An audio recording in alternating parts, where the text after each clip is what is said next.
Pirdoshlar, bizda javhar bor deb aslo o'ylamang.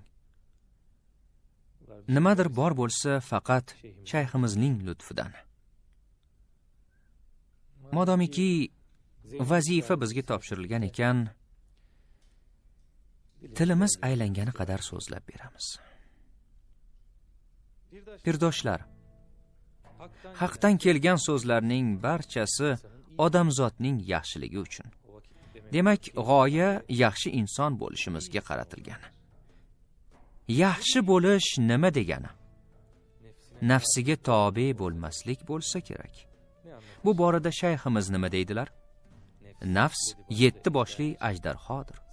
Agar sen uni isloh qilmasang, u seni taslim etib yo'liga solib oladi-da, u gunohdan bu gunohga botirishga urinadi. Allohning izni bilan biror yomonlikka duchor bo'lmasingdan, biror yetuk kishi qo'l uzatib seni u botqoqlikka cho'kib ketishdan qutqarib chiqarib oladi. Pirdoshlar, unda mo'min hamda darvish bo'lgan kishi nima qilish kerak bo'ladi? Nafsini tarbiya etish kerak. Yaxshi-ku, lekin Qosim afandi, bu ishga qanday erishiladi deyishingiz mumkin. Mujodala bilan. Aytaylik, nafs deganimiz ishonib bo'lmaydigan hiylakor bo'lsin. Siz u nima desa teskarisini qilasiz. Shu yo'l bilan isloh etasiz. Faraz qiling, bir dala sotib oldingiz. Ekib tikmoqchisiz. Buning uchun avvalo yovvoyi o'tlardan, tikanlardan, ajriqlardan tozalaysiz.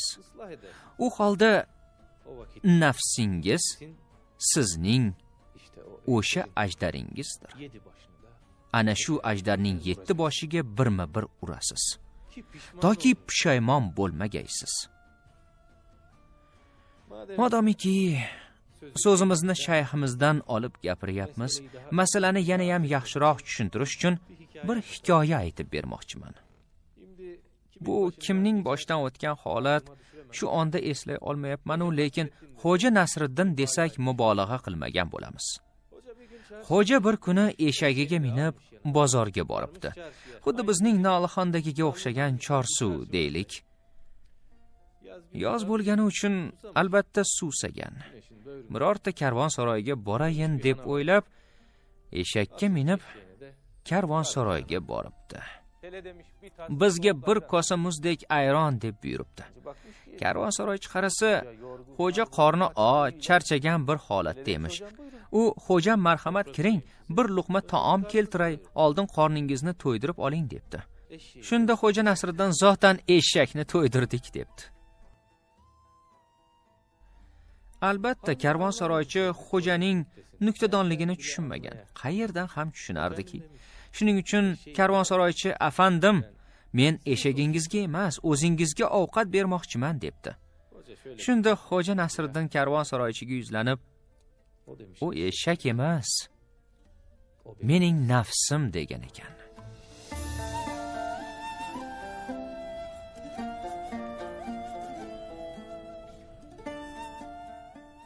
Mana shunday pirdoshlar. Xullas kalom, jilovni eshakning qo'liga bermaylik, qo'limizga olaylik. Eshak qayerga boshlasa, uning ortidan ketmaylik. Aksincha, biz eshakni qayerga tortsak, u o'sha yerga kelsin.